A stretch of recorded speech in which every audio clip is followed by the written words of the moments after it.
Is acquiring the land for the zoo a good idea? I think it probably is. And I first heard about this from a citizen who was, I think, a little bit opposed to it. And when did you hear that? Just before I guess he took it off of the website. Yay! But it was the day before it hit the paper, the hard edition, which is what I usually look at. And I actually sent him an email back, and I said, I think what David Tetzloff is wanting to do is smart. I mean, he's looking for an ability to expand what is a very, very popular, and increasingly, even in a down economy, the zoo has done well. Attendance has gone up, and he's doing what is the smart thing to do, which is to look out for additional land. And I remember when this property was first acquired, and we really wanted it all within the county domain. We didn't really want to have to sell it off to a private developer, but we had to. Right. The Trust for Public Lands. Trust for Public Lands, okay. Right. And so I'm still looking into this, but I think I'm supportive of this effort. Was the city used? In other words, that the city goes through this rezoning process and the annexation, and you approve this project with a fairly high density. The bridges. Yeah. The bridges at the Gordon River. And now I would gather that density would factor into what's going to be the asking price for that land. So was the city used? I don't think so, because at the time I don't think any of this was known.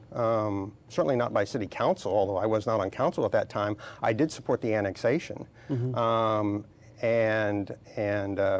the fall off in the economy forced a lot of reassessments everywhere, which I'm sure it did with this piece of property.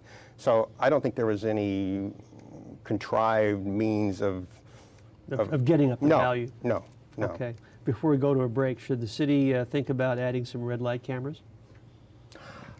I would be fine with that as long as we don't deal with this red light, the right turn. Yeah, which apparently is now going to be off the books in Collier County. So that's very controversial, red light on. And I'm a cyclist and a pedestrian, and I understand why it's important, but I think the original intent of those lights were to get people running red lights on the straight through or left turns, and it turned out to be being used for something completely different than what it was intended to be used. Would you go so far as to propose some red light cameras in the city? Or if it came up, you'd listen? I'd listen, yeah.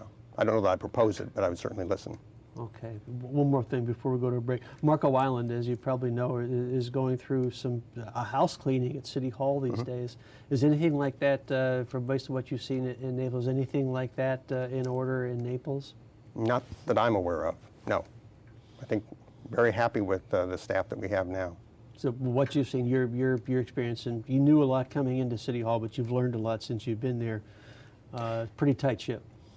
I think so. I mean, the budget's coming forward. I'm going to be looking at the budget even closer this year than I did last year, and I looked at it pretty close last year. You were really dreading. Right.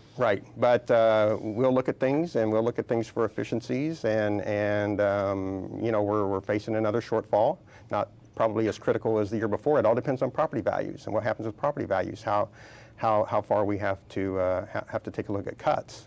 But I think the city of Naples is actually run quite well.